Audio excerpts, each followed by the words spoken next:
En fait, avant de construire ce projet d'épicerie vrac avec Sonia, j'avais ma petite auto-entreprise et le but c'était de faire des choses minces, c'était de la création artisanale et locale.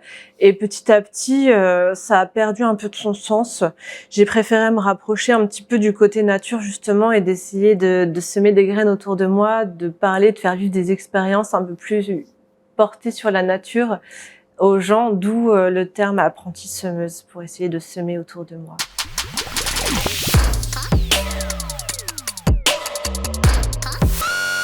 Alors, je m'appelle Andrea Carlier, je suis co-gérante de l'épicerie vrac et zéro déchet située en centre-ville du Havre, Le Bon Endroit.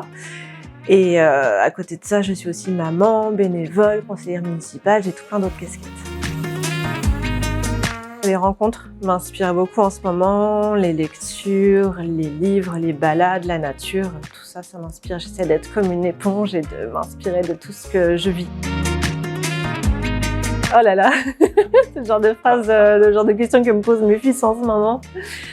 Pourquoi je suis sur cette planète? J'espère pour vivre une belle histoire et faire vivre une belle histoire à mes proches et essayer de marquer de mon passage un petit peu la société dans le bon sens. Le Bon Endroit, c'est une épicerie vrac et zéro déchet pour consommer autrement. En plus d'une épicerie, on a voulu que ce soit un lieu vraiment vivant et dédié aux échanges justement, que ce soit aux échanges entre les clients, aux échanges entre les associations. Dans la boutique, vous venez avec vos propres contenants, vous faites vos courses en vrac, donc sans emballage jetable, et vous repartez plus léger. Alors, mon boulot, c'est pas d'être épicière, contrairement à ce qu'on pourrait croire. C'est vraiment la gestion d'entreprise, mais surtout de la sensibilisation en fait à l'environnement. C'est pas de vendre des pâtes et du riz qui m'animent, c'est vraiment de partager cette prise de conscience écologique qui m'anime, de sensibiliser autour de moi, que ce soit les enfants, les adultes. C'est vraiment de parler d'écologie, mon travail. Ce que j'aime, c'est le contact avec les personnes, que ce soit les clients, les curieux, les partenaires, les discussions qu'on peut avoir.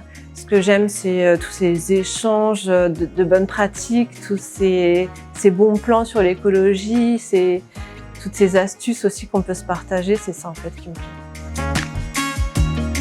C'est la construction, ce projet.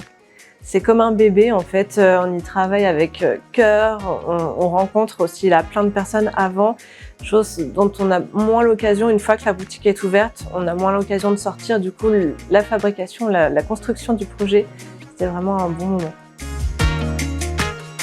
J'ai eu plein de casquettes avant, j'étais étudiante infirmière, j'ai finalement été aide-soignante, j'ai ensuite été maman, j'ai fait des petits boulots, j'ai mis de la pub dans les boîtes aux lettres, j'ai prospecté, j'ai été sondeuse, j'ai été enquêtrice anonyme, j'ai été caissière aussi pour un grossiste, j'ai été artisane et maintenant je suis gérante. Comprendre pour agir. Je pense qu'avant tout, c'est un challenge. En fait, la question du genre, c'est pas trop posé. C'est qu'on soit un homme ou une femme, je pense qu'on aurait quand même sauté les deux pieds dans le plat avec ma collègue. Il se trouve qu'on est deux femmes. Est-ce que les femmes sont plus sensibles à l'environnement? Je sais pas trop, c'est une question qui se pose aussi. On a rencontré pas mal de gens militants engagés. La plupart du temps, ce sont des femmes. En tout cas, c'est pas celles qu'on voit le plus parce qu'en général, à la tête de tous ces projets, ce sont des hommes. Mais en tout cas, c'est plus le challenge. Utopiste. C'est de partager le repas avec ma famille. Petit plaisir. On échange à ce moment-là, on se raconte notre journée ou nos projets pour la journée et c'est vraiment important. Campagne. Mon endroit préféré, la plage. Peu importe ce que je fais et ce que je vis, c'est toujours une bouffée d'oxygène en fait d'aller voir la mer. Plus de nature, même en ville, plus de nature. Reconnectez-vous à la nature, reconnectons-nous les uns les autres.